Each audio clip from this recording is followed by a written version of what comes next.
우리 이부 지휘자께서 선교 이제 외국으로 선교 찬양 그 대회를 위해서 나갔습니다. 그래서 한 2주간 그렇게 해외에서 이제 선교 찬양을 위해서 사역하실 때 여러분 기도해 주시기를 바랍니다. 여러분 생명은 자라납니다. 그리스도 예수로 태어난 우리는 구원의 감격과 기쁨으로 끝나서는 안 되고 매일매일마다 우리가 자라가는 기쁨을 또한 맛보아야 됩니다. 그래서 신자로 태어날 때 갑자기 어른으로 태어나지 않죠. 우리는 영적인 갓난아기로 태어나서 하나님의 말씀과 은혜 가운데 이제 성숙해지는 것이 우리의 신앙의 삶입니다. 여러분 교회도 성장해야겠죠.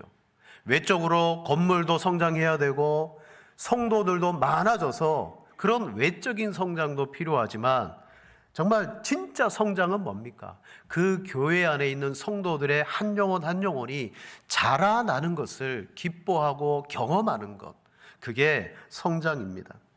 여러분 만약에 우리가 신앙생활을 하면서 미성숙하거나 성장하지 못하면 어떤 일이 벌어지냐? 영적인 어린아이가 돼요. 에베소서 4장 14절에 말합니다.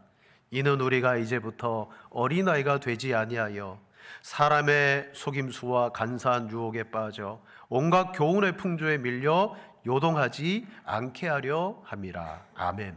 뒤집어 말하면 어린아이의 상태는 사람들의 속임수와 온갖 간사한 유혹에 쉽게 넘어갈 수 있는 상태라는 거예요. 그렇게 되어서는 안 됩니다. 고린도전서 13장 11절에 내가 어렸을 때는 말하는 것이 어린아이와 같고 깨닫는 것이 어린아이와 같고 생각하는 것이 어린아이와 같아가 장성한 사람이 되어서는 어린아이의 일을 버렸노라. 아멘. 그렇습니다. 저와 여러분은 함께 장성해야 됩니다. 성숙해야 됩니다. 생각하는 것, 말하는 것, 깨닫는 것, 행동하는 것, 이 모든 것, 그게 다 뭐예요? 분별력 있는 신앙이라는 거예요. 분별력 있는 신앙. 어린아이들은 좀 분별이 없습니다. 함부로 행동하고 말합니다. 자, 특히 어린아이의 특징이 뭐냐면 자기를 주장하는 일이 제일이에요. 아무리 어른이 그거 아니야, 그렇게 하면 안 돼, 그래도요 어린아이들은 자기 고집을 꺾지 않아요. 자, 어른이 되었음에도 불구하고 어린아이의 모습을 갖고 있다면 곧 하나님의 말씀을 듣고 그 말씀에 복종, 순종하는 일을 기뻐해야 되는데 자기 의와 자기를 주장하는 일을 계속하고 있다면 뭐라고 말하느냐? 퇴행됐다라고 말합니다. 어른인데 어린아이와 같이 퇴행됐다.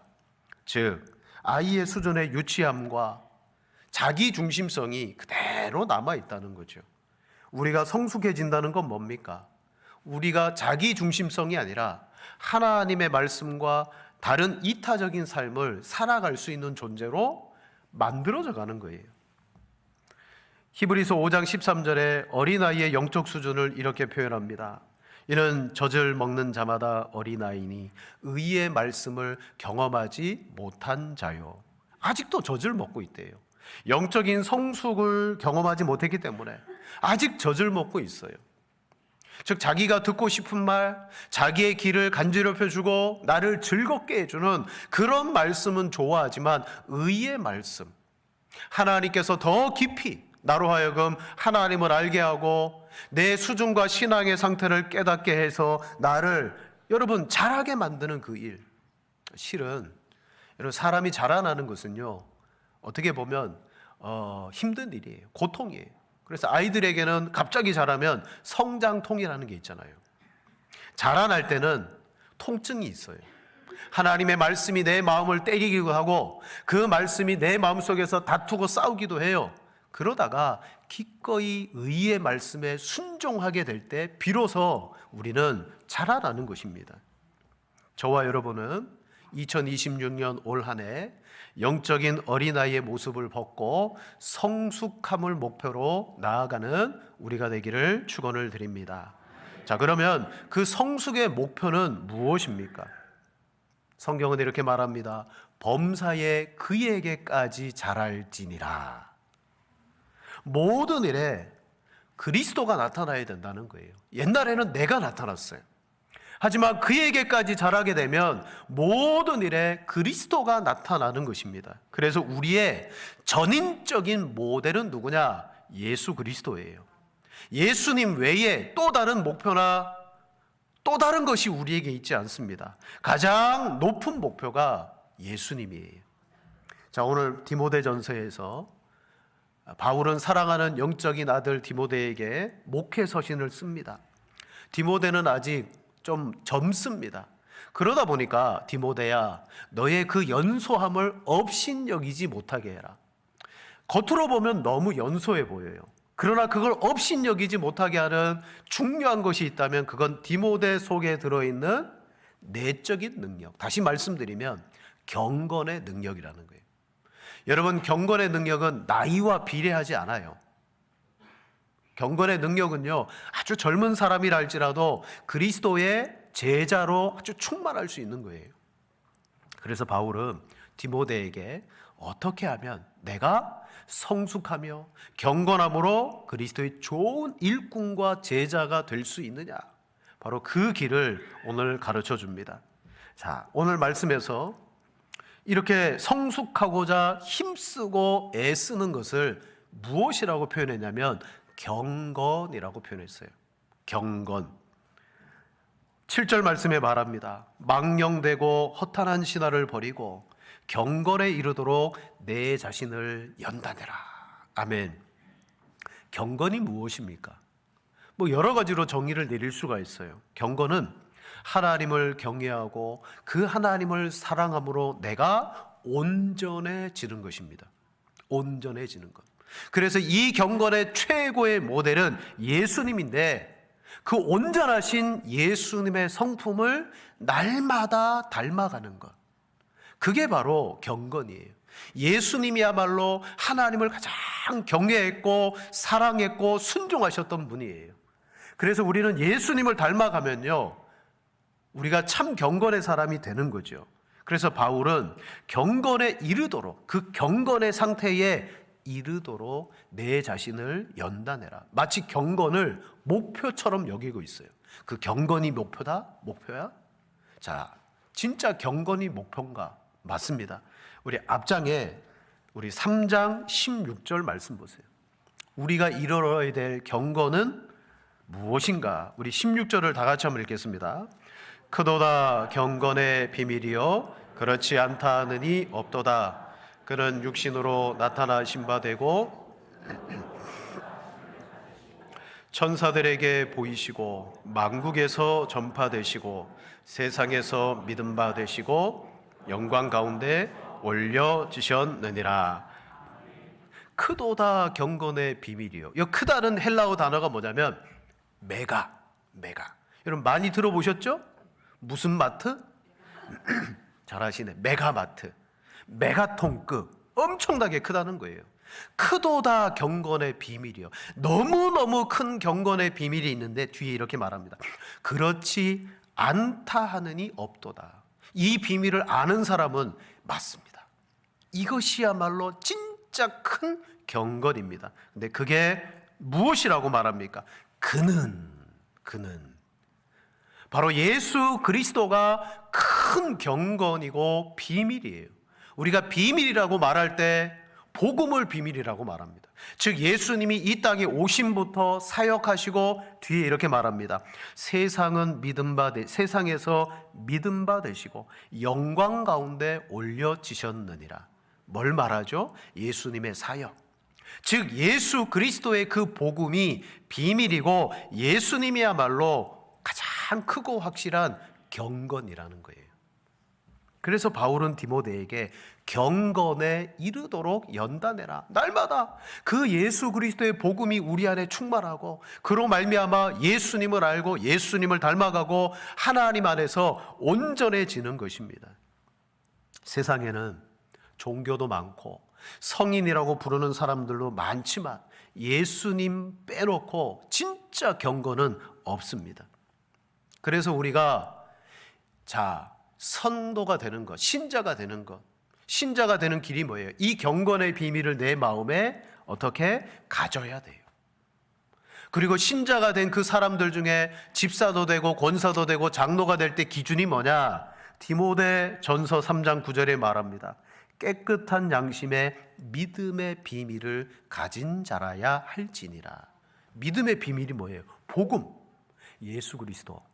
우리 이미 예수님은 우리 안에 들어와 계시고, 그러면 끝입니까? 아니요. 그 예수님으로 말미암아 날마다 우리가 연단을 받아서 그 경건이신 예수님에게로 자라가는 것, 성숙한 것, 이게 우리의 신앙생활 가운데 남아 있습니다. 하지만 이걸 그냥 알고 있다고 되는 게 아니에요. 왜냐? 오늘 성경은 이 경건의 비밀 되신 예수님을 바르게 알고 믿지 못하면 어떤 일이 있느냐? 수많은 유혹과 속임수가 우리에게 몰려와서 결국은 믿는다라고 말은 했는데 그 유혹으로 말미암아 엉뚱한 곳으로 가게 된다는 거예요. 자, 본문 4장 1절 2절 두 절을 같이 읽겠습니다. 그러나 성령이 밝히 말씀하시기를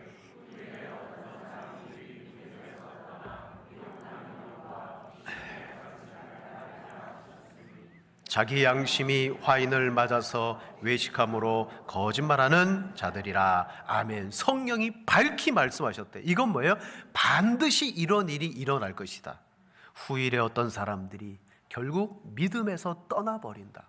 그 이유는 미혹하는 영과 참 경건이 아니라 귀신의 가르침을 받아서 그들은 그 가르침으로 연단을 받은 거예요.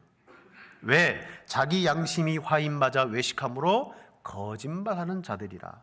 그리고 3절 4절에 말합니다. 그 귀신의 가르침이 뭡니까? 혼인을 금해라. 어떤 음식은 먹지 말아라 라고 말하는 거예요.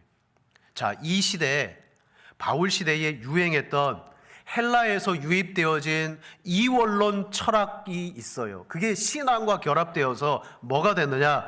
영지주의라는 종교가 되었어요. 영지주의는요, 영과 육은 서로 나뉘어져야 된다. 영은 아주 고상하고 육은 저급하다. 그러므로 육적인 일은 하면 안 돼. 영만 구원받아. 결혼, 음식을 먹는 거, 이거 다 육적인 일이거든요. 귀신의 가르침이 그 당시에 뭐였느냐? 혼인을 하면 안 되고, 그리고 어떤 음식은 먹어서는 안 돼. 이 두 가지를 줄이면 뭐냐? 금욕입니다. 금욕. 여러분, 종교 안에 금욕이 있잖아요. 이런 이론들이 종교 안에 들어와서 사람들을 미혹하는데 다 넘어간다는 거예요. 이게 귀신의 가르침이에요. 자, 이런 환경과 문화 속에서 바울은 디모데에게 뭐라고 말하느냐? 그거 아니야. 하나님이 주신 것은 다 거룩해. 감사함으로 받으면 돼. 이게 결론이에요. 그리고 나서 뒤에 이렇게 말합니다. 5절. 하나님의 말씀과 기도로 거룩하여 짐이라. 우리가 거룩하게 되는 것은, 경건하게 되는 것은 하나님의 말씀과 기도라는 거예요. 혼인을 금하고 음식을 먹지 말고 우리의 육체를 어떻게 하는 것이 결코 아니라는 것이죠. 사랑하는 성도 여러분, 그렇습니다. 우리가 경건에 이르고 거룩한 목표이신 예수 그리스도께로 이르는 신앙 성숙의 마스터키가 뭐냐면 말씀과 기도라는 사실을 여러분 믿으시기를 바랍니다. 말씀과 기도예요. 세상의 속임수와 유혹들이 얼마나 많으냐. 그러나 거기에 속아 넘어가지 아니하고 우리가 연단하여 경건에 이르는 열쇠는 말씀과 기도인데, 바울은 디모데에게 이렇게 말합니다. 6절. 내가 이것으로 형제를 깨우치면 그리스도 예수의 좋은 일꾼이 될 것이다. 디모데에게 말합니다. 디모데야, 내가 지금 목회하고 있는데 너가 붙들고 써야 되는 도구는 뭐냐? 말씀과 기도야. 이걸 내 형제들에게 깨우치도록 잘 가르치면 그들이 예수 그리스도의 좋은 일꾼이 되어 믿음의 말씀과 내가 따르는 좋은 교훈으로 양육을 받을 것이야 라고 말합니다. 사랑하는 여러분, 말씀과 기도 아주 단순한 신앙의 도구들이에요. 이게 우리가 경건에 이르고 성숙함에 이르는 마스터키라는 사실을 잊지 마시고 2026년 신앙의 성숙을 위하여 이 훌륭한 도구를 잘 쓰시기를 바랍니다. 첫 번째, 하나님의 말씀인 성경이 없으면요, 우리의 신앙은 결코 설 수가 없다는 겁니다. 아무리 기도를 많이 하고 말씀 외에 다른 은혜의 수단들을 동원해서 열심히 경건을 추구한다 할지라도 거기에 말씀이 없으면 참된 예수 그리스도의 경건이 설 수가 없어요. 성경은 하나님이 우리에게 나타내 보여주시는 계시입니다. 그래서 이 계시의 말씀을 접하는 사람마다 누구를 만나게 되느냐? 하나님을 믿고 알게 돼요. 그래서 우리는 이 말씀을 사모해야 되고, 그리고 날마다 이 말씀을 양식이에요. 먹어야 돼요. 묵상해야 돼요. 자, 사람이 건강이 탁 안 좋아지기 시작하면 여러 가지 현상이 나타나는데 그 중에 하나가 뭐냐면 식욕이 떨어져요. 밥을 먹기가 싫어져요. 여러분, 밥은요, 아무리 아파도 밥만 잘 먹으면 그 사람 오래 살 수 있습니다. 그런데 아프다고 음식을 딱 줄여버리면요, 그때부터 힘이 빠지고 이게 순환이 되잖아요. 힘이 빠지니까 병을 이겨야 되는데 이길 능력도 없고. 자, 사람이 건강하지 않으면 입이 쓰고 밥이 맛이 없어져요. 그리고 더 건강이 악화됩니다. 만약 여러분 속에 이 말씀에 대한 욕구가 없다면 이렇게 생각하세요. 내가 병들어 있구나. 영적으로 건강한 사람은 이 예배를 통하여 말씀도 받지만 돌아가서 하나님의 말씀이 날마다 그런가 하여 상고하고 그 말씀을 묵상하며 순종하고 실천하는 것이 여러분 건강한 신앙의 사람이에요. 그런데 내게 이 말씀의 필요성을 지금 느끼지 못하고 있다? 그건요, 내가 잘하고 있지도 않고 그리스도의 경건의 목표에 갈 마음도 없고 나는 지금 영적으로 병이 들어 있습니다. 위험한 상태에 있는 거예요. 그에 반해 나는 육적인 필요에 대해서는 날마다 그 육적인 것을 위해서는 항상 저거 나한테 필요하지, 저거 갖고 싶지, 저거 해야 되지, 거길 위해서는 살아가는데 내 영혼의 주림에 대해서는 전혀 신경을 못 쓰고 있습니다. 여러분, 거기에다가 그냥 우리는 진공의 상태에서 신앙생활하는 게 아니에요. 악한 사탄의 영적인 전쟁 가운데 우리는 놓여 있어요. 사탄은 계속 우리에게 불화살을 쏘고 있어요.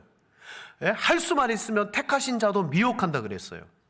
그런데 우리는 하나님의 말씀에 무기가 없어요. 에베소서 6장 17절 18절에 말합니다. 성령의 검 곧 하나님의 말씀을 가지라. 검은 무기잖아요. 18절에 모든 기도와 간구를 하되 항상 성령 안에서 기도하고 깨어 구하고. 말씀과 기도가 유일한 무기라는 거죠. 이미 나는 구원받았습니다. 구원의 확신, 의의 흉배, 이렇게 쫙 수비의 도구들을 갖추고 공격할 수 있는 무기가 있어야 되잖아요. 그게 말씀과 기도인데 말씀이 없다? 어떻게 싸우겠어요? 예수님은 말씀했습니다. 사람이 떡으로 사는 게 아니고 하나님의 입에서 나오는 말씀으로 사는 줄 아노라. 여러분, 우리 안에 영적인 배고픔이 있어야 돼요. 그 왜 이 영적인 배고픔이 없을까요? 실은 우리도 다 경험이 있고 체험이 있어요. 예수 그리스도를 믿고 뜨거웠을 때 그 뜨거움을 가지고 살아가는데 고난이 와요. 그때요, 말씀 의지하고 기도하며 그걸 이긴 경험들이 다 있어요. 근데 사람은 참 간사해서 삶이 평안해지는 순간 기도하는 것도 참 뒤로 밀리고 말씀도 이순위가 되고 점점 그렇게 되는 거예요. 육적으로 평안하고 배가 부르니까 영적으로도 그걸 사모하지 않는 거예요. 옛날 60년대 70년대 그때는 먹기 위해서 살았습니다. 밥이 인생의 목적이었어요. 근데 이제 세대가 한 세대 두 세대 지나가고 오늘날 여러분, 밥은 뒷전이고 많은 유행하는 음식들이 생겨났잖아요. 옛날에 대만의 왕 카스테라 참 유행했죠. 두바이 초콜릿 유행했죠. 오늘 또 뭐가 유행해요? 두쫑쿠. 드셔보셨나 모르겠네. 저는 먹어봤습니다. 우리 사랑하는 딸내미가 아빠, 내가 만들어봤어. 꼭 만들어 갖고 왔더라고요. 먹어봤어요. 그거 먹으려고 아침부터 줄을 길게 서요. 그런데 정말 우리가 먹어야 되는 영적인 양식인 그 말씀을 우리가 사모하고 먹지 않으면 우리의 영혼은 피폐해질 수밖에 없고 영적 어린아이 수준의 경건에 머물 수밖에 없어요. 히브리서 5장 12절입니다. 때가 오래되었으므로 너희가 마땅히 선생이 되었을 터인데 너희가 다시 하나님의 말씀의 초보에 대하여 누구에게서 가르침을 받아야 할 처지이니 단단한 음식은 못 먹고 젖이나 먹어야 할 자가 되었도다. 아멘. 히브리서 기자가 그 수신자들을 바라보면서 안타까워 여기는 마음에 아직까지 왜 그 영적인 수준이 젖이나 먹어야 되는 그런 수준에 머물러 있느냐. 예수님께서 복음을 전하러 다니셨어요. 많은 무리들이 그 말씀을 사모하며 들었어요. 근데 어느 날 예수님께서 좀 사람들이 듣기 어려운 말씀을 했던 것 같아요. 그러자 많은 이들이 뭐라고 말하느냐? 어렵도다. 어렵도다. 누가 이 말씀을 받을 수 있느냐? 그러면서 성경은 말합니다. 많은 사람이 떠나가고 다시는 따르지 않더라. 어려운 말씀에 걸려 넘어져서 그게 자기에게 받아들여지지 않으니까 거기에 걸려 넘어져서 다 떠나갔어요. 그럼 그 사람들 평소에 말씀과 담을 쌓은 사람들이냐? 아니요. 유대인들은 태어날 때부터 성경을 듣고 연구했던 사람들이에요. 근데 그런 사람들이 예수님의 의의 말씀을 듣고는 어렵도다. 그러자 예수님이 되돌아서서 제자들에게 말합니다. 너희도 가려느냐? 근데 베드로가 놀라운 말을 해요. 주여, 영생의 말씀이 주께 있사오니 우리가 누구에게로 가오리까? 아멘. 이미 제자들은 말씀을 듣고 그들이 하나님의 말씀으로 다져지고 야, 예수님밖에 없어. 예수님만이 말씀의 사역자야. 참 경건이야. 그러면서 예수님을 생명이라고 부르고 따라가게 되었어요. 그렇습니다. 여러분, 우리의 영적 생명을 유지시켜 주는 것은 풍성한 하나님의 말씀입니다. 두 번째로 기도예요. 말씀과 기도로 거룩하여진다고 했습니다. 기도는 말씀과 함께 우리의 신앙을 떠받치는 두 기둥입니다. 자, 한 기둥이 없으면 위태위태해요. 뭐 서 있을 수 있겠죠. 그러나 두 기둥이 딱 받칠 때 그 사람은 비로소 경건의 연단 과정 속에 성숙하게 되는 겁니다. 만약에 기도가 없이 말씀만 있으면 어떻게 될까요? 지식적이 되어지고 교만하게 돼요. 기도가 없이 말씀만 있으면. 기도는 말씀을 제대로 적용하게 만드는 훌륭한 도구입니다. 따라서 기도와 말씀은 독립적으로 설 수가 없어요. 함께 서 있어야 돼요. 그럼 기도가 뭡니까? 기도는 단순히 내가 원하는 것을 하나님께 구하고 받아내는 것이 기도가 아니에요. 기도는 내게 주신 하나님의 그 뜻, 그 말씀이 나를 통하여 이루어지도록 하는 도구가 기도입니다. 그래서 주기도문에 뜻이 하늘에서 이룬 것 같이 땅에서도 이루어지이다. 기도하라고 그랬어요. 뜻, 하나님의 계시, 하나님의 말씀, 목적, 그게 오늘날 이 땅 가운데 이루어져야 되는데 어떻게 이루어지느냐? 기도해라, 기도해라. 오늘도 이 예배를 드리고 말씀 듣고 돌아가면요, 다 잊어버릴 거예요. 여러분 결단하셔야 돼요. 오늘 이 말씀을 듣고 내가 경건의 연단으로 성숙하는 길은 기도와 말씀인데 오늘 말씀은 들었다.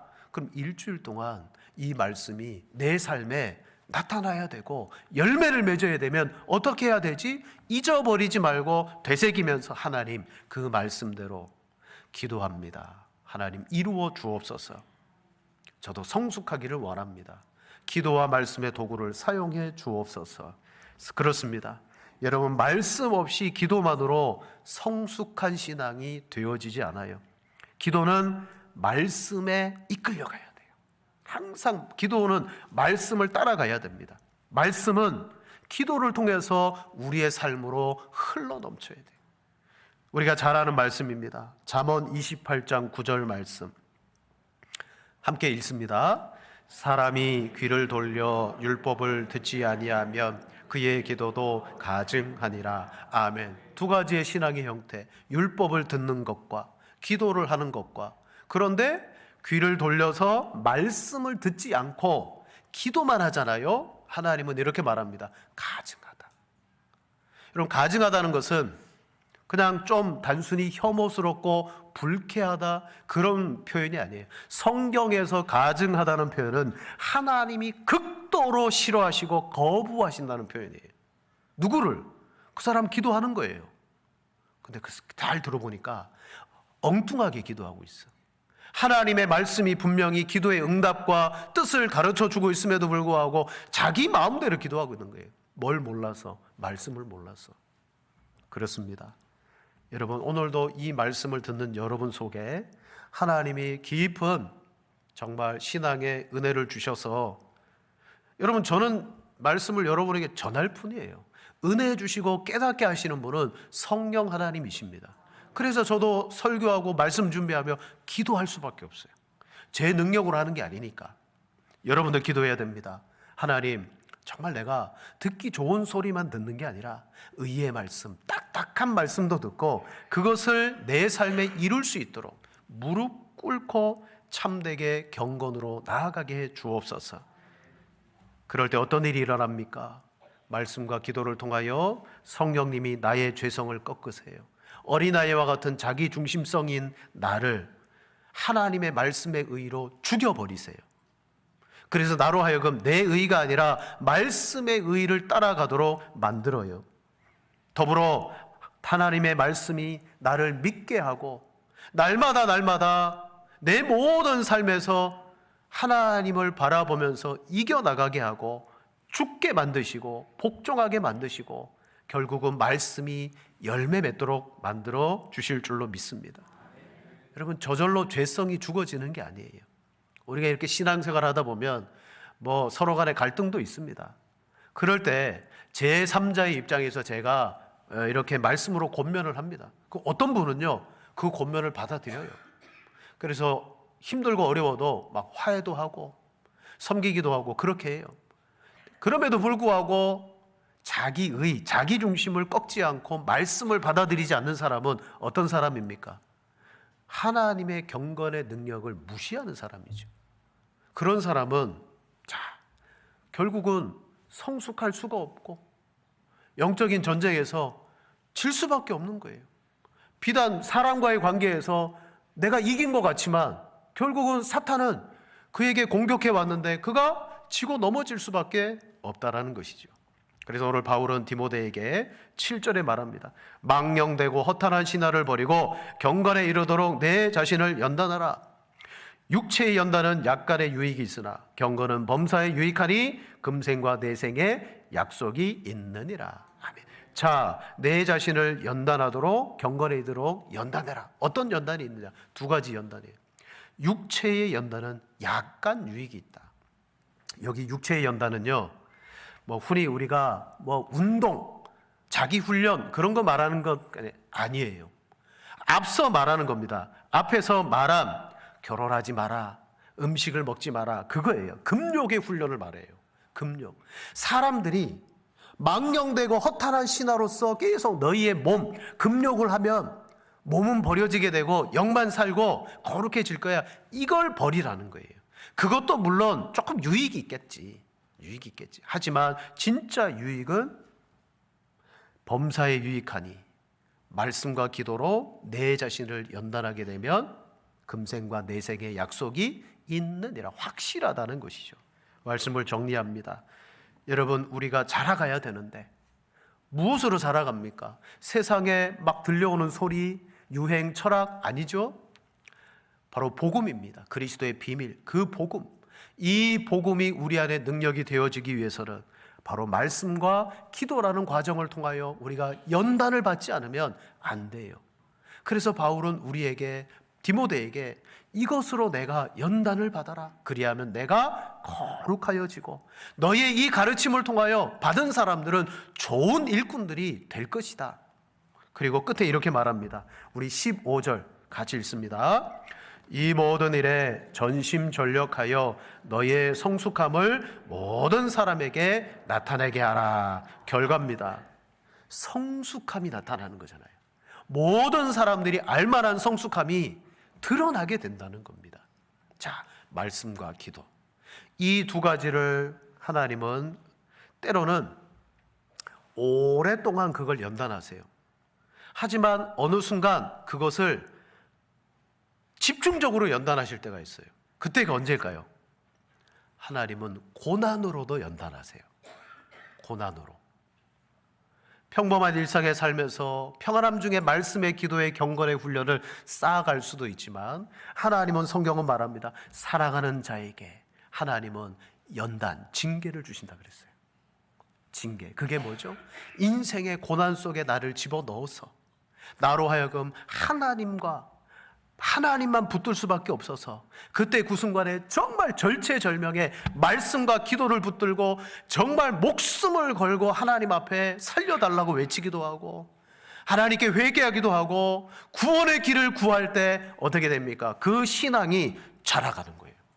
그때의 신앙의 연단의 경험이 또다시 나를 그 어떤 삶의 환경에서도 지켜줄 수 있는 경건의 능력으로 자리 잡게 될 줄로 믿습니다. 그래서 목사님, 말씀과 기도는 평안한 사람들이 하는 거 아닙니까? 아니요.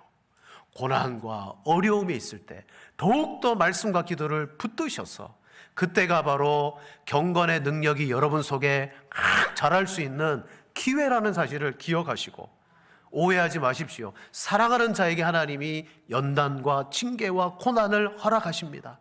그 속에 계시다면 정말 잃어버린 말씀, 잃어버린 기회를 회복할 수 있는 좋은 시간이라는 사실을 아시고 하나님의 경건의 연습으로 복과 은혜를 누리는 여러분 되기를 축원을 드립니다.